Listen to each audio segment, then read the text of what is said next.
Ngayon mga kababayan, ito po. Kumusta po kayo? Kung saan man po kayo ngayon, mag-ingat po kayo palagi. Ito po si Ken Garcia. Magsasalita na naman po ulit. So ngayon mga kababayan, meron po tayong panibagong reaksyonan patungkol nga na naman dito sa post ng MPAC Leadership kay Nicholas Kopman at kay Digong at dito sa Palasyo or kay Attorney Claire Castro or UC Claire Castro. Ito po ay post ng MPAC Leadership mga kababayan na kung saan 10 hours ago pa lang po. Ayan, MPAC Leadership. Ayan po.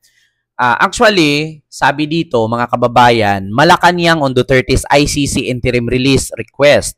So may pag-amin ba rito? Sabi yan ng Palasyo sa pamamagitan ni UC Claire Castro. So dito, Malacanang on Friday, June 13, deferred to the International Criminal Court or ICC regarding the petition filed by the defense of former President Rodrigo Duterte seeking interim release, citing that he is not fight rest, will not commit further crimes, and that a member state is willing to receive him. So according nga sa sabi ni Nicholas Kopman mga kababayan, nag-file daw po ito sila ng interim release para kay Digong at meron daw itong bansa na hindi pinangalanan na handang tumanggap kay Digong, no? At hindi na daw po ito tawag dito commit ng any further crimes si Digong. So ngayon mga kababayan, ito naman sumagot ang Palasyo at may tanong si UC Claire Castro. Palace Press Officer and PCO Undersecretary Attorney Claire Castro pointed out that praising of the petition, which includes assurances that Duterte will not continue to commit crime, she questioned whether such wording could be construed as implicit admission. So, ngayon mga kababayan, ito po, in one way or another, the council admitted that the former president had committed such crime.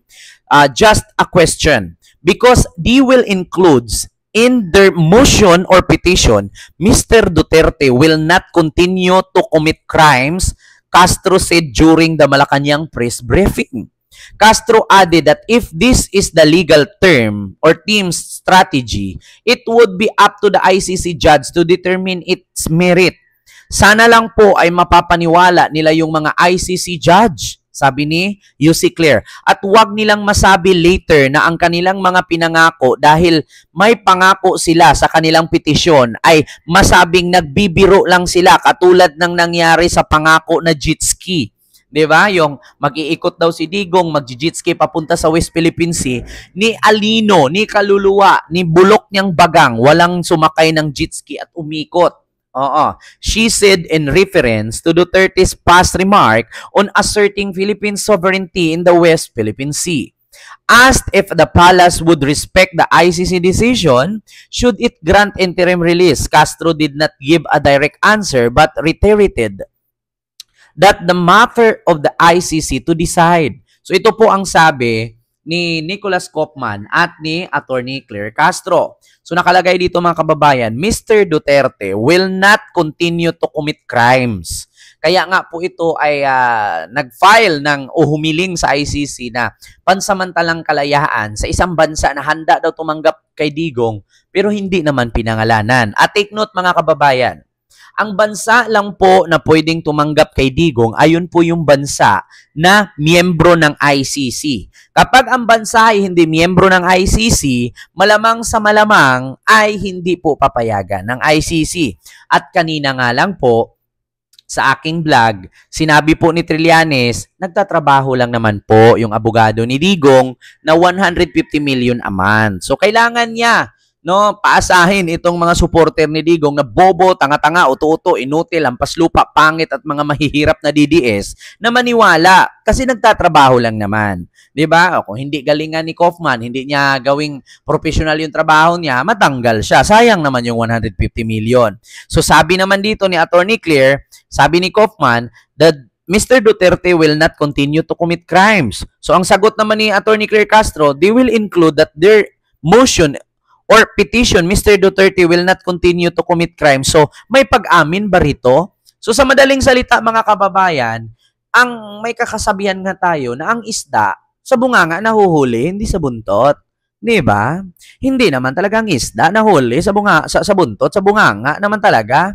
Kaya nga dito mga kababayan, sa hinabahaba ng panahon ng pagtanggi nitong mga Duterte at ng mga DDS, ng mga bobo, tanga-tanga, uto-uto, inutil, ang paslupat, pangit at mga mahihirap na supporter ni Digong, sa ilang buwan nilang tinatanggi na mabait si Digong, walang ginawang kasalanan, walang pagpatay na nangyayari, ay mismong abogado ni Digong nagsabi na bigyan ng pansamantalang kalayaan si Digong sa isang bansa na hindi pinangalanan at handang tumanggap daw na Mr. Duterte will not continue to commit crimes. So, naitanong naman ni Atty. Claire Castro na sumay pag-amin nga ba dito na nakagawa talaga ng crime or pagkakamali si Duterte. Di ba? Kasi bakit sabihin ng abogado ni Duterte na kapag nakalipat si Duterte sa isang bansa na handang tumanggap sa kanya, ay hindi na siya gagawa pa ng anumang krimen. So, sabi ni Atty. Claire, so may pag-amin ba rito?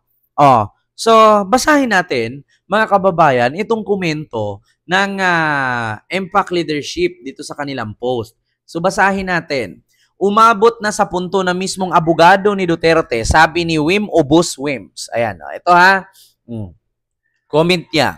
Umabot na sa punto na mismong abogado ni Duterte ang nangakong he will not continue to commit crime sa ICC. Teka, bakit ka magpapromise na di na uulit kung wala kang namang ginawang masama?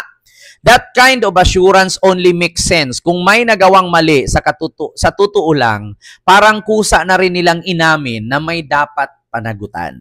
Sabi nga ni Atty. Claire Castro, sana naman itong pangakong ito na sinabi ni Kaufman ay hindi katulad sa pangako ni Digong na maggagamit ng jet ski sa West Philippine Sea na hindi naman nangyari. O sana naman, sasabi ni Sara na ipahukay niya ang katawan ng dating presidenteng Ferdinand Marcos Sr. at sabihin niya sa dulo, joke lang.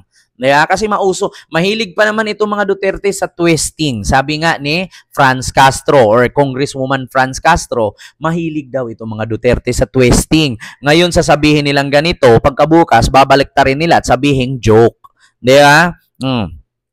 So, pangalawa, ang sabi, by all connotation, we will not continue to commit crimes is an admission that ended he had committed crimes in relation to his incarceration at the ICC. Tiba-tiba si attorney, 150 million per month. The word will not continue committing crimes implied that the accused is guilty to his crimes. Sabi ni Antonio Fatio. Ayan po mga kababayan, si Antonio Fatio. Sunod. So he did commit crimes before. Sabi naman ni Sai Itvan. Sabi naman ni Manby Taginis Alipala, noon pa siya umamin sa mga interview sa kanya sa Quadcom. Actually, totoo naman. Pinipirahan na lang ng Israeli lawyer si Duterte. Actually, hayaan nyo na lang po mga kababayan. Kasi kung pinipirahan man siya, okay lang, hindi naman niya pinagpaguran yung pera na yan, ninakaw lang din naman nila yan.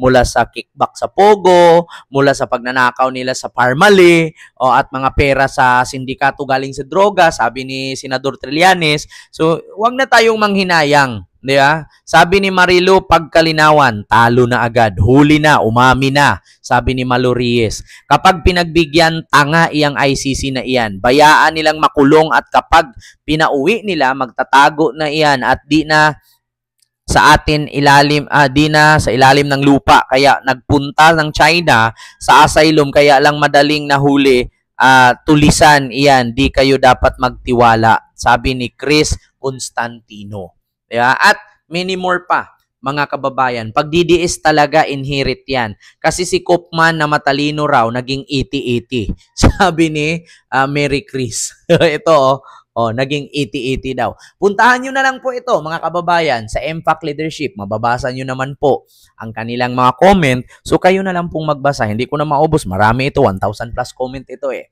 So, dito nga, mga kababayan, naitanong ni Atty. Claire Castro, kasi sinabi ng abogado ni Digong na kapag napagbigyan ng pagkakataong makalaya, pansamantala, sa isang bansa na hindi pinangalanan, hindi na daw magkukumit ng any krimen. So, ang sabi naman ni Atty. Claire Castro, they will include that their motion to petition for Mr. Duterte will not continue to commit crimes. So, may pag-amin nga ba rito? So, actually, si Kaufman matalino pero naging bobo na din eh. Naging iti-iti na lang. Di ba? So actually mga kababayan, okay lang naman po. Ginampanan lang ni Kopman ang kanyang trabaho. Sayang naman ang 150 million. So yun lamang. Maraming salamat and see you next vlog. God bless. Thank you. Bye-bye.